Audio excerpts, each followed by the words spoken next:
Hey, Leader, I'm just started the live stream now. Thanks very much, Nick. Welcome everybody, and welcome everybody online, and a particular welcome to Councillor Dimmock, who's joining us in person online. That's possible to do. Do we have any apologies for absence? Not from me. I think we have Councillor Gropers who can't be with us today. Cabinet, are there any declarations of interest? I would like to then draw your attention to the feedback from Performance and Overview Scrutiny Committee, and to put on record our thanks for them making the time and effort to send written feedback to Cabinet. These are important points relating to the medium-term financial plan. Strategy rather, that came to scrutiny on July the 16th. They acknowledge that many of the issues that they raised were dealt with within the scrutiny committee, but those that weren't have been taken up by officers, and we would expect them to be reported back when the strategy comes to, when the plan comes to council.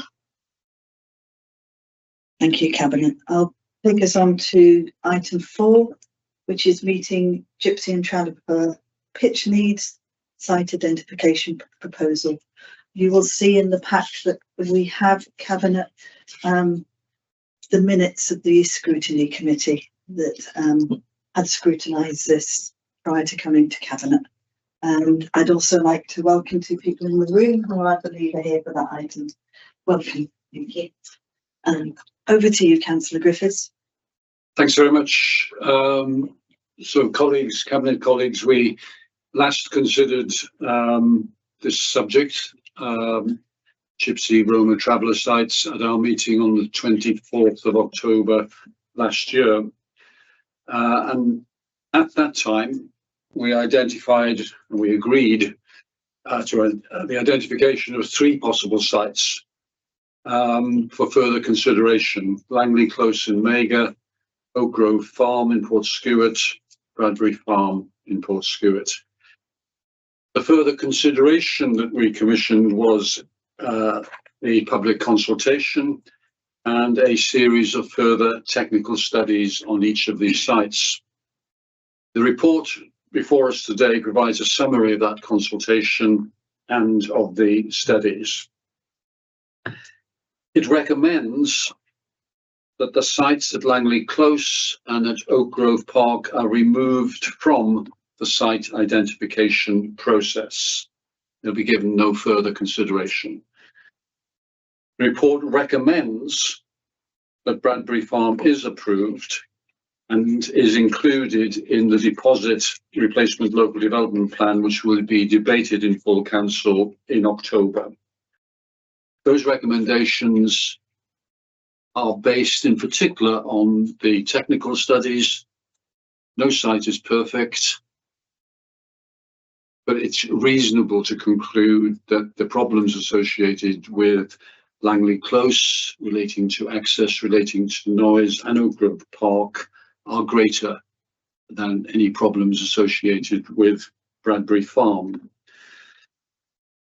The background, of course, to the last meeting and this meeting is that as a council we have a legal and moral duty to meet the assessed housing needs of the traveller community. I welcome that duty, and I think it's welcomed by the whole council. We all benefit from having diverse communities in which many different needs are met. I do recommend, if you haven't done already, that you look back at the scrutiny committee. There was, in my view, a remarkable contribution made by a resident of the Portskewett area who had recently moved into that area, where she argued that the enjoyment that she's gaining from living in that area should equally be made available to members of the traveller community. Last October, when we commissioned a study of these 3 sites, the assessed need for traveller accommodation was for 13 pitches. And the expectation was that we would need to choose 2 of the 3 sites which were being considered. Since that date, just before that date, planning consents have been gained for 2 other sites within the county. And as a result of those planning consents, the assessed need has been reduced to 7 pitches. So the recommendation relies on that turn of events and the realization that only one of the sites will be necessary to meet the assessed need, and that Bradbury Farm would be the most appropriate to be that one. As I've said, no site is perfect, but my conclusion is that the Bradbury Farm site has significantly fewer challenges over access, potential contamination than the other sites. The site will require action to mitigate the noise levels from the nearby M48, but I'm confident that with good design, such mitigation can be achieved. The current access to the site is inadequate, and I couldn't recommend it on the basis of the current access. But I am confident that as we design the residential development for the whole strategic site to the east of Caldicot, we will be able to incorporate high quality access from the site into the heart of Caldicot and all its amenities. The recommendation that I'm making to Cabinet today was fully considered by the Place Scrutiny last July. I listened carefully to all that was said at the Scrutiny Committee. I was asked whether sufficient consideration had been given to other sites in the country, brownfield sites to privately owned sites, to sites which were not in the south of the county. I put it to Cabinet that sufficient consideration has been given. The site identification process was initiated by the previous administration back in 2018, 6 years ago. Over those 6 years, 1,500 sites were identified and appraised. Private owners were invited to offer sites. And indeed, the 2 planning consents that I've referred to were on privately owned sites. I do believe that the previous administration made an error when it excluded from consideration any site which was otherwise being considered for other forms of residential development. I think it was as a result of that exclusion that in the identification process for traveller sites, we were focusing on sites which proved to have insurmountable problems of access or topography. What I concluded was that if a site was fundamentally inappropriate for residential accommodation, then it was unlikely to be acceptable for traveller accommodation. It's the same criteria. So once we recognised that a small site for traveller accommodation could be found within a strategic site for residential development, it was then that we were able to consider the potential of those sites east of Caldicot.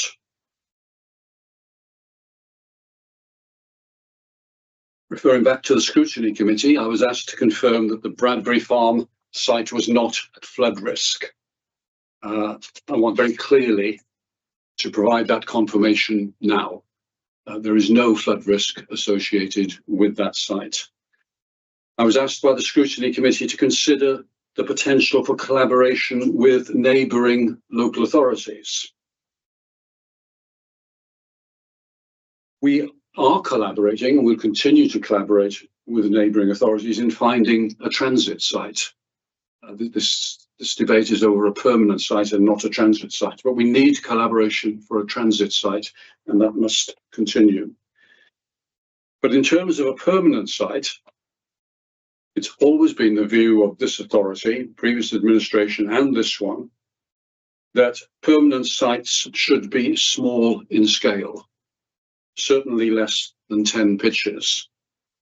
So I don't believe it would be appropriate for several local authorities to collaborate in identifying one shared large site. So having considered that point from the Scrutiny Committee, I don't think it would be an appropriate way forward. I thank the Scrutiny Committee for the work that it has done on this issue over a period of time. In considering the recommendations that I'm making today, the Cabinet should be confident that the evidence has been fully scrutinised, important questions have been asked and answered. If the Cabinet supports the recommendations today, the site at Bradbury Farm will be included in the draft deposit plan, which will be debated by Council in October. Subject to the support of the Council, there would be a full public consultation in November and December on all aspects of that deposit plan. And there'll be further public engagement through the examination by the Planning Inspectorate. Should the replacement local development plan be adopted, only then could a planning application be made for the development of a traveller site at Bradbury Farm. And it is then, at that point, that all the details of access design, landscaping, noise mitigation would be thoroughly assessed against a detailed application. The decision today by Cabinet to approve this site would be just one step on a long journey to find the right accommodation for both the traveller community and the wider community, and I recommend approval. Thank you, Councillor Griffiths. I think Cabinet will note by the papers how much work and process has been involved in getting us to this stage. Any comments or questions that Cabinet would like to make? Yes, please. Thank you, Lita, and thank you, Councillor Griffiths, for a very comprehensive overview of what's gone on so far. As elected representatives of Magor East and Undie, Councillor John Crook and I have worked continuously to represent the views of our residents in challenges that the sites identified in Magor and Undie during the process. Our residents, of course, are supportive of the needs of the Gypsy and Traveller community, but have felt that the identified sites in our area had many challenges which would be very difficult to overcome. If Cabinet approves this report today, can the residents of Magor and Undie be assured that the matter is concluded? Thank you, Councillor Griffiths. Thank you, Councillor Sandals. I recommend the work that's been done by Councillor Sandals, Councillor Crook, Councillor Taylor also, who's here today, in representing all the interests of their area. If the Cabinet approves this report today, and then Council approves the replacement local development plan in October, then this matter will be concluded for the period until the next local development plan. And that could be 10 years, it could be 15 years. On the basis of Cabinet and Council approval, there will be no land identified in the proposed RLDP for traveller sites beyond that in Bradbury Farm. As I've said previously, our preferred strategy for the replacement local development plan does not envisage any new provision for any large-scale residential development in Magor and Undie. Of course, if Council seeks to overturn a Cabinet approval today, or if the replacement local development plan is not approved by Council, then the uncertainty continues. All options would be back on the table. That's why I believe it is not in the interest of anyone in the county, least of all the residents of Magor and Undie, that Cabinet approval is not achieved and that is not supported in the deposit plan by full council. Thank you. Any other observations or questions coming up? No. Thank you. I'd like to open it up then and to welcome Councillor Dimmock, who's here to represent her community. You have a question, Councillor Dimmock. Yeah, thank you, Leader, for allowing me to attend today's Cabinet. I'm sure you can appreciate it's been very difficult to narrow my questions down due to the restrictions being imposed to only allow one question by the ward member. This is a proposal that a minor decision that impacts many. Sorry, Leader? One question I think is very fair, and I'm making sure that it's equitable. The We'll leaders are here to represent disagree. their group. Of course, we can disagree. Yeah. But please go ahead. Thank you. So with the council already having spent 60,000 on this proposal and faced with strong opposition from both elected members and residents, the Cabinet insists on advancing the proposals for land south of Bradbury Farm. Bradbury Farm, I must say itself, is privately owned, to be part of the detailed public consultation on the deposit RLDP. Knowing that residents have already expressed clear and significant objections and the Cabinet member has just announced no site is perfect, how does the Cabinet justify further expenditure and consultation on a plan that has been widely opposed by the Crick, Portskewer and wider Sevenside community? Thank you. Thanks very much, Councillor Dimmock. Over to you, Councillor Griffiths. Thanks, Councillor Dimmock. Thanks for your question. I recognise that the site is in your ward, and I recognise your role in fully representing the concerns of your residents. The consultation, intended future consultation on the replacement local development plan, will include many proposals. Proposals for providing land for residential development across the county, for employment use across the county, for protected land across the county. And those proposals will sit alongside the context, the proposals for the county's economy, for its transport, for its infrastructure. The cost of the 2-month public consultation on that whole package will be well justified by the significance of the issues to all county residents. The inclusion within that whole plan of a proposed site for traveller accommodation will not add to the total cost of that consultation.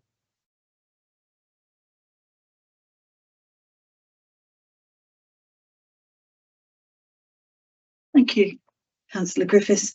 I'll move on. Councillor John, you have 3 questions you'd like to put. I'd welcome you putting them all at once, please. Okay. Good afternoon, Leader. Good afternoon, members.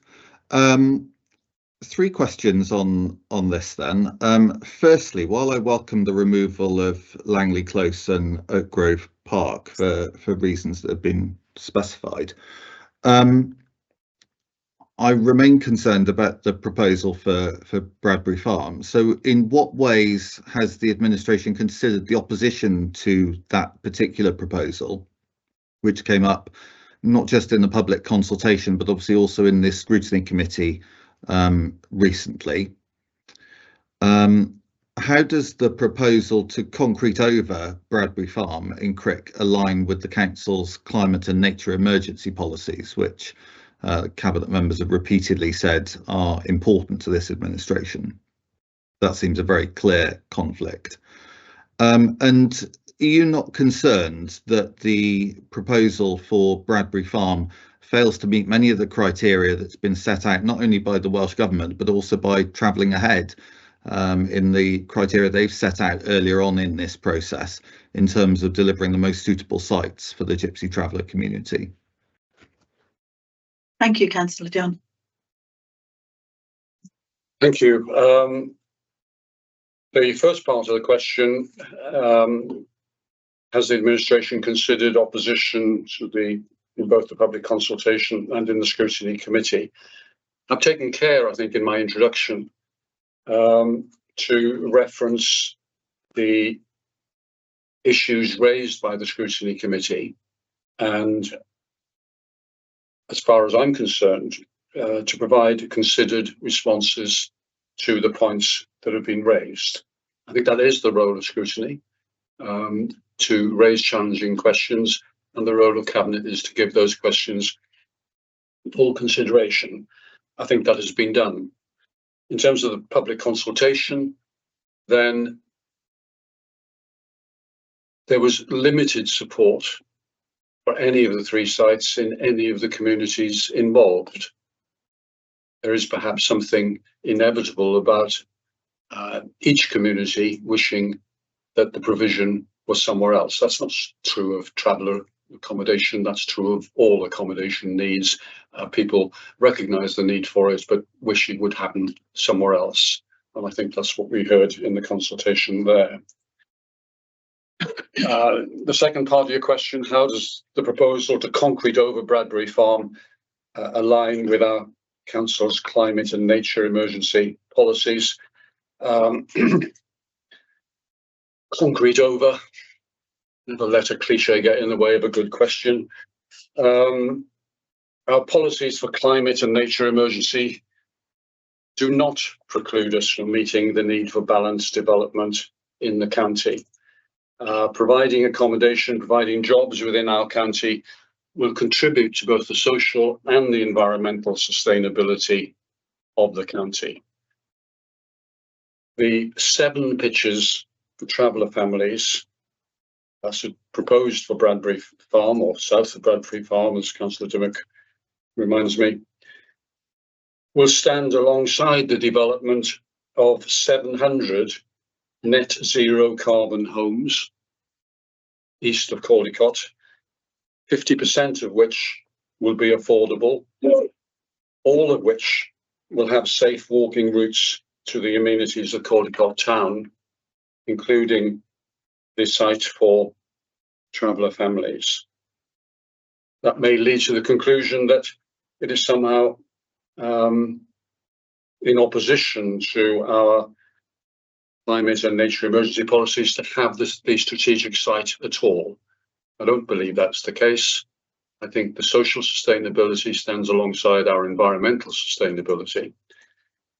And I note that those 700 homes east of Caldicott are but a third of what was proposed for south of the county by the previous administration. So if there was perceived to be some opposition to our policies for climate and nature emergency by this administration, they pale into some insignificance compared to the proposals of the previous administration. Third part of the question was, do we fail to meet the criteria set out by Travelling Ahead and Welsh Government? I need to stress in answer to that we worked with the local traveller communities and families and with Travelling Ahead in identifying this site. The scrutiny committee heard from a member of the traveller community and a representative of that community who not only supported the site but commended the County Council for the manner in which the site had been selected. Thank you. Councillor Taylor, you have a question. Good afternoon, thank you. I think my question is slightly different to the one that has been asked previously, but just to clarify, if I may, Leader, the report recommends the removal of Langley Close Mega from the site identification process. This recommendation is based on the evidence from several independent technical site investigation surveys, which have identified significant constraints in respect of noise and land contamination. As the findings demonstrate that the site is entirely unsuitable, could the Cabinet member confirm that Langley Close will be ruled out in perpetuity? Thank you. Thank you, Councillor Taylor. And as I said in the scrutiny committee, and I've said again today, no site is entirely suitable nor entirely unsuitable. Nevertheless, it is my recommendation that the Langley Close site should be excluded from the site identification process. The technical studies have reported the problems of access, the problems of noise, which would be disproportionately expensive to mitigate. Can I, as a Cabinet member, rule the site out in perpetuity? The decisions of future cabinets, future administrations beyond the RLDP are not something that I can govern.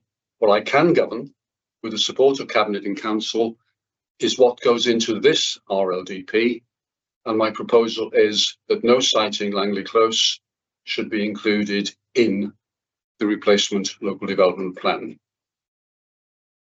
Thank you. Thank you. Thank you, Councillor Griffiths. I think we can move on to the recommendations. Cabinet. Councillor Griffiths is asking us to approve 3 recommendations, which he has clearly outlined in this session.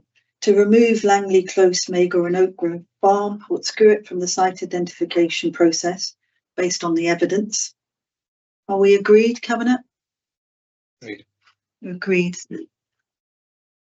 To approve the use of land at Bradbury Farm Crick for the proposed Gypsy and Traveller site for development and inclusion in their RLDP. Are we agreed, Cabinet? Agreed. The last recommendation is following which to agree that Bradbury Farm then forms part of the detailed public consultation on the deposit RLDP, where residents will be able to comment further on the proposal to allocate this land to meet the council's Gypsy and Traveller housing need. Are we agreed, Cabinet? Agreed. Thank you very much. If we can move on then to the next item on the agenda, the future of the former Tudor Street Day Centre, Abergavenny. And I believe that's you, Councillor Chandler. It is, thank you, Leader. So, Cabinet, the journey to today's proposal that it's in front of you started a year ago, shortly after I took over this Cabinet portfolio role in the coalition administration. A year ago when I visited the Monday group that was organised by Owen Lewis at the Abergavenny Community Centre. So it was there that the group of people who then went on to form the Gathering Community Group, they first broached with me the possibility of them being able to rent the Tudor Street building so that they could provide a space for vulnerable adults who have learning disabilities, physical disabilities and or mental health issues to socialise and take part in purposeful activities. There have been many subsequent meetings with the Gathering following that initial conversation to explore this possibility and to help them develop their organisation and business plan. And I've been pleased to have played my part in that alongside other councillors and council officers and with the support of Gavo. And as you know, as part of this journey, 7 months ago, we granted the Gathering access to the Wellbeing Information Centre in Abergavenny for 2 days a week to help them develop their activities and plans. Their time there has been successful, with many people attending their groups and giving positive feedback on the activities that were on offer. And this experience has helped them to develop as an organisation and to attract new support. And earlier this year, they then submitted an application to lease the Tudor Street building. Officers reviewed the application and concluded that it was not robust enough to justify granting a lease. In particular, the financial projections were not seen to be realistic, and there was little evidence included to support them. Cabinet then agreed that the Gathering be given more time to further develop their business plan. We've now received an updated application and business plan. And while officers feel that it is much stronger, with the financial projections being more realistic, it is their professional opinion that the business case still does not sufficiently evidence how a long-term agreement to occupy the property would be financially sustainable or safeguard the interests of either Monmouthshire County Council or the Gathering Group. Further evidence is required to substantiate the level of demand for this use, which is critical to the financial sustainability of an attendance fee income model that they are applying. And equally, further evidence is required to determine the viability of the number of donations and the income assumptions within the model, as well as the profitability and operating model of a community cafe. But rather than reject their application, I'm bringing to you a proposal that a 12-month lease is granted to the gathering to enable them to execute their ambition for this space. This will enable them to relocate their existing operations at the Wellbeing Centre into the much larger property at Tudor Street and provide them with the opportunity for the service model, activities and financial plan to be tested. So the agreement that I'm proposing will transfer responsibility, including running costs and repairs and maintenance for the building, to the group. The 12-month lease will be subject to quarterly officer review, and the determination to offer any long-term agreement will be subject to the performance against their draft business plan. Ongoing monitoring will enable MCC and the gathering to establish the merits and success of the proposal, and therefore the suitability to continue under a longer-term agreement. So while I think this proposal is an exciting and positive step that can further extend the range of activities and facilities that are available to vulnerable adults in the Abergavenny area, it is only right that I warn Cabinet that by granting a 12-month lease, MCC would be foregoing the opportunity to utilise the property for alternative purposes, including for the development of residential property.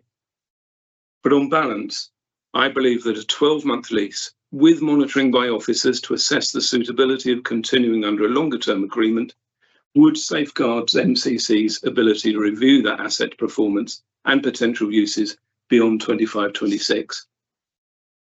So therefore, I ask for your support for the two recommendations. The first is that the former My Day My Life Centre at Tudor Street, Abergavenny is declared surplus and transferred to landlord services. I should say that this is a technical recommendation which we have to formally agree so that we can agree the substantive second recommendation, which is that landlord services enter lease terms with the Gathering Community Group for a 12-month occupation of the property at Tudor Street, Abergavenny.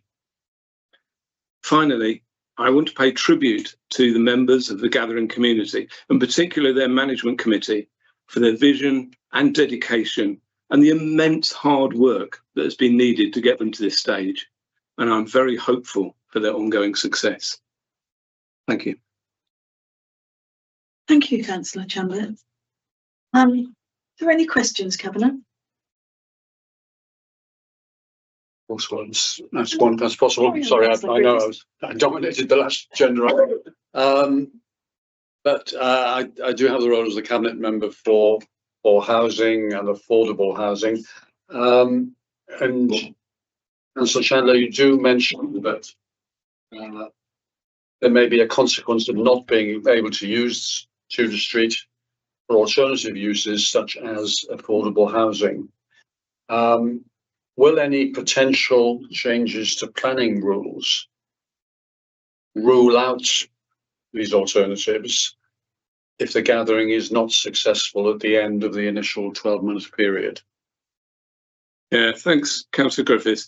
I'm going to actually pass this question, I think, over to Councillor Callard, who has been really supportive and helpful and been part of this process of supporting the gathering to reach this stage. So I think actually Councillor Callard, as Cabinet Member for Resources, is probably in a better position to answer this question than me. So is that okay, Councillor Callard? Yeah, that's fine. Thank you, Councillor Chandler, and thank you, Councillor Griffiths, for the question. I think, you know, it's right to highlight that with this property being within the development boundary, there is, you know, potential for future development of the site. However, there could be on the horizon potential changes to Regulation TAN 15, which is regarding development in an area which could be subject to flooding. We don't have any timescales on when this might come in yet, so I think for the purposes of this decision, it can probably be disregarded. And I'd like just to add that I think it's it's something that I very much support in us using our assets as a local authority to support community groups like this. I've paid tribute to everyone in the gathering, and also to Councillor Chandler for getting us to this place. And I wish them every success, and I hope that we can come back in a year, you know, with them having had a successful year in their first tenancy, and with a look to extend that lease. So I wish them the best of luck. Thanks, Councillor Callard. I think we all echo that sentiment. Is there anything you would like to add? No, I think that answered it very well. So thank you, Councillor. Is there anyone else? In which case, I'll bring in Councillor John. You have two questions, which again, I'd like to take together. Noted. Okay. Well, thank you for the report, and I'd particularly like to join you in paying tribute to the volunteers of the gathering who've put so much work into this. We support the as the Conservative group, we support the proposal. We are disappointed it's taken as long as it has to get to the position. So how can you justify the fact that it's taken nearly 2 years now to get to this position, when the options appraisal is almost identical to what it would have been back in 2022 when the administration tried to dispose of the asset? And my second question is, Councillor John, I know Councillor, the leader, asked you to ask the questions together, but actually I think I'd rather answer them separately, if I may. That's fine. Yeah, so I'll just answer this question, if I may, because to be honest, I think it's a bit of a non-question, because the context has clearly changed in the last 2 years, not least of which because the gathering didn't exist then. So the options that we're considering are actually very different. They're not, as you suggest, almost identical. I do want to say at this stage, though, that it's also worth noting that the previous Conservative administration closed the Tudor Street Day Centre in 2020 when COVID struck, and declined to reopen it when it was safe to do so. It wasn't safe to do so. The Conservative administration also failed to explore alternative uses for the building or how to support local community organisations in the area. Whereas in contrast, over the last year, I and others in this Labour and Green coalition administration have been working hard to support the gathering, to establish itself and build its experience so that it could get to the point of being able to apply for a long-term lease. That was not the case 2 years ago. So your second question, if you may, Councillor John. I note that there will be no capital support to help bring the building back up to standard. So will the council be offering any other support to the gathering to bring that building back into use? Yeah, thank you for that, asking this for clarification. So while MCC are not undertaking any remedial works, we are undertaking compliance checks ahead of the handover of the property. So this is inclusive of boiler servicing, electricity checks, and fire equipment testing. And the indicative cost of these works is approximately £5,000, funded via MCC's cyclical maintenance budget, and it's undertaken as part of our obligation as landlord. Okay, thank you. Thanks very much, Councillor John. Councillor Taylor, I believe you have two questions. Given the length of them, I suspect that we will have to take them separately. Please go ahead. I think. Difficult to tell because it's, well, carry on, Councillor.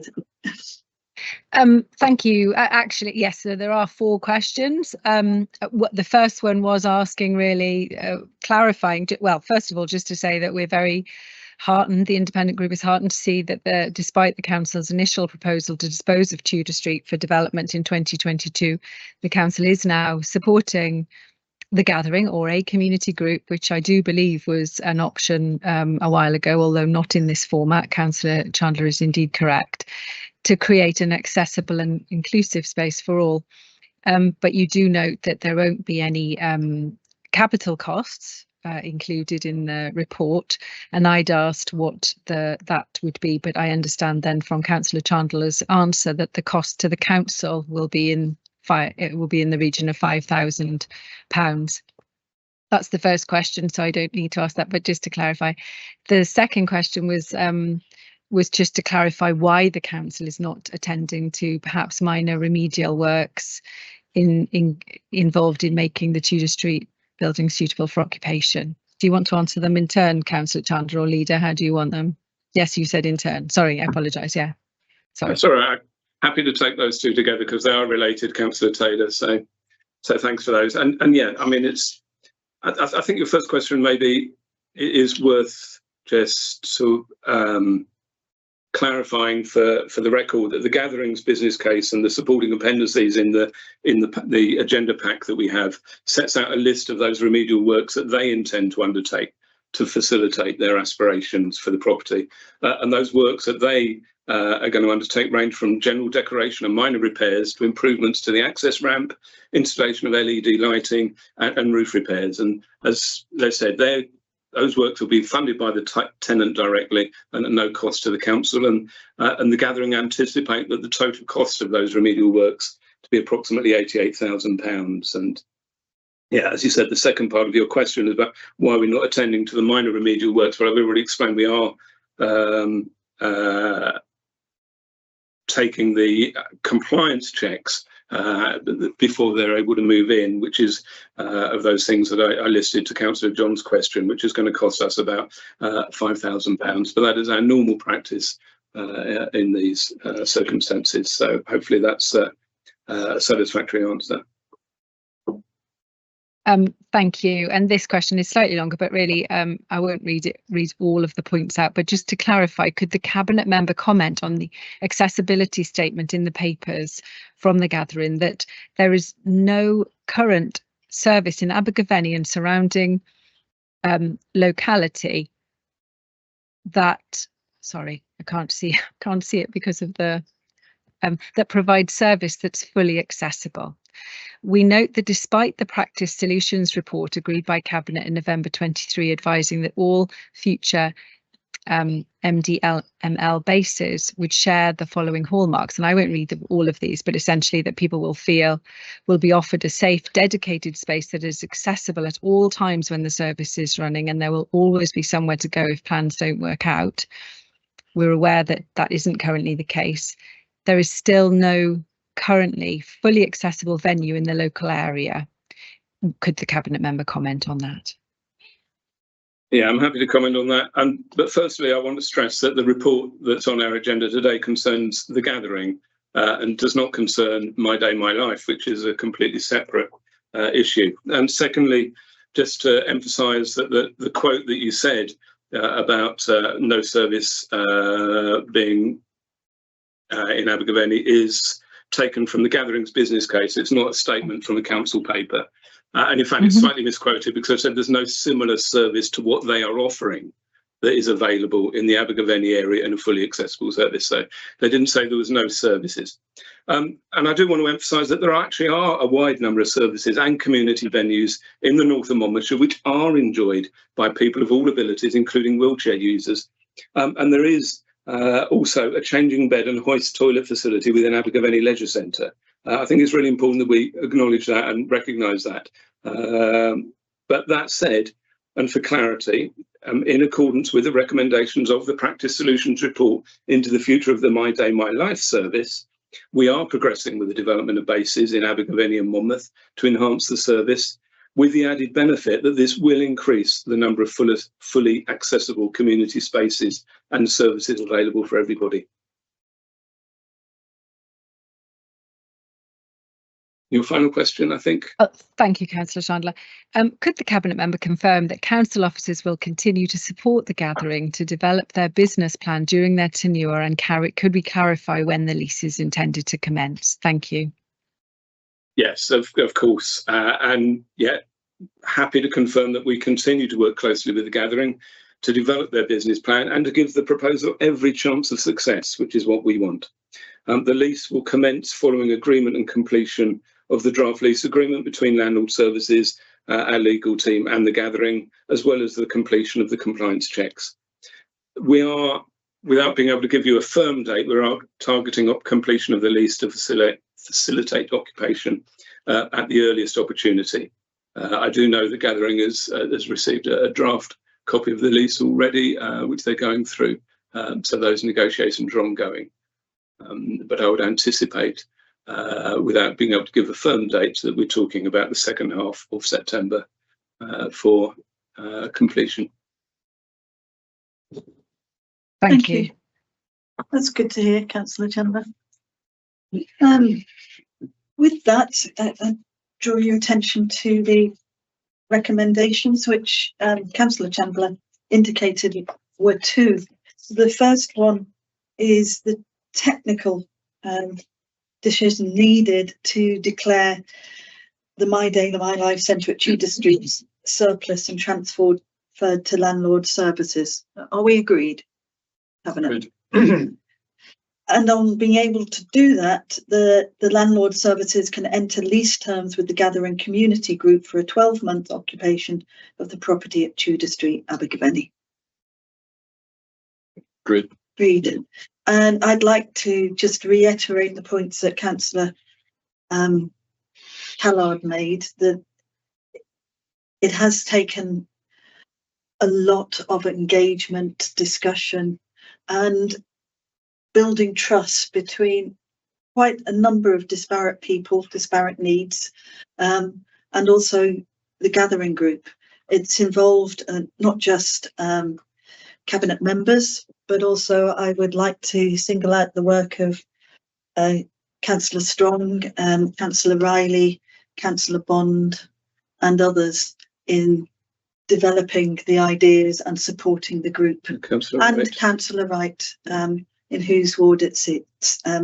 They too have worked very hard to get to a pace where we need to be, because ultimately this is about human beings, and ultimately this is about our ability to build relationships and build trust as we move forward.